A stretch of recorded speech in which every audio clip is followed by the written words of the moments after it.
ৰাজ্যত পুনৰ আন এক অঘটন এইবাৰ মাছ মাৰিবলৈ গৈ হলিৰ সমাধি ঘটিল এজন যুৱকৰ পুখুৰীত মাছ মাৰিবলৈ গৈছিল ডিজেন কলিতা নামৰ 30 বছৰীয়া যুৱকজনে আৰু বন্ধুৰ সৈতে গৈ পুখুৰীত হেৰাই যায় যুৱকজন কোনো সন্ধান নাপায় পৰিয়াল আৰু আত্মীয়ৰ মাজত এক হাহাকাৰময় পৰিৱেশৰ সৃষ্টি হয় ইয়াৰ পিছতে এছডিআৰএফে উদ্ধাৰ কৰে যুৱকজনৰ মৃতদেহ ঘটনাটো সংঘটিত হৈছে বাইহাটা চাৰিআলিৰ সমীপৰ কলমনিত আমি পুনৰবাৰ জনাইছো মাছ মাৰিবলৈ গৈ হলিৰ সমাধি ঘটিল ডিজেন কলিতা নামৰ 30 বছৰীয়া যুৱকজনৰ ইয়াৰ পিছতে স্থানীয় ৰাইজৰ সহযোগত এছডিআৰএফে উদ্ধাৰ কৰে যুৱকজনৰ মৃতদেহ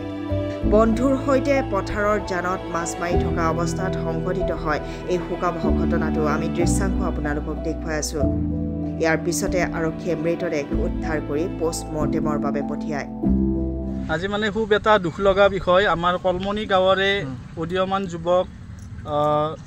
ডিজেন কলিতা মানে লগৰ 4-5 জনৰ লগত মাছ মাৰিব আহিছিল আমাৰ কলমনিৰ যিটো জান আছে সেই জানটোত মাছ মাৰিব আহোঁতে হঠাতে মানে যিটো বটি ধাৰত মানে গুচি যায় আৰু লগৰীয়া কেইজনে উদ্ধাৰ কৰিব চেষ্টা কৰে কিন্তু উদ্ধাৰ কৰিব নোৱাৰিলে শেষত প্ৰশাসনৰ সহায় লৈ এছডিআৰএফ বাহিনীৰ সহায় লৈ এতিয়াৰ পৰা 10 মিনিট আগত তেখেতৰ মৃতদেহটো উদ্ধাৰ কৰা হয় গতিকে আমাৰ কলমনিবাসী ৰাইজৰ বাবে আজিৰ দিনটো অতিকে দুখ লগা বিষয় আৰু আজি মানে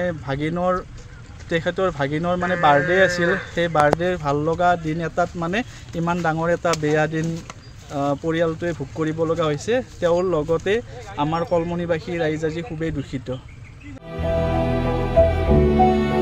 ৰাজ্যত পুনৰ আন এক অঘটন এইবাৰ মাছ মাৰিবলৈ গৈ হলিৰ সমাধি ঘটিল এজন যুৱকৰ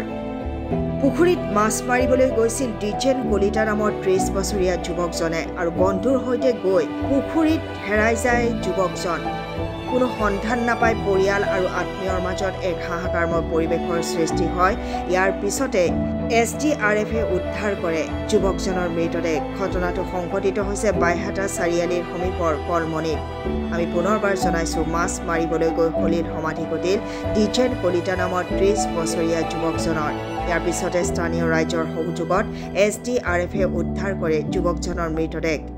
বন্ধুৰ সৈতে পথাৰৰ জানত মাছ মাৰি থকা অৱস্থাত সংঘটিত হয় এই শোকাবহ ঘটনাটো আমি দৃশ্যাংশ আপোনালোকক দেখুৱাই আছো ইয়াৰ পিছতে আৰক্ষীয়ে মৃতদেহ উদ্ধাৰ কৰি পোষ্টমৰ্টেমৰ বাবে পঠিয়ায়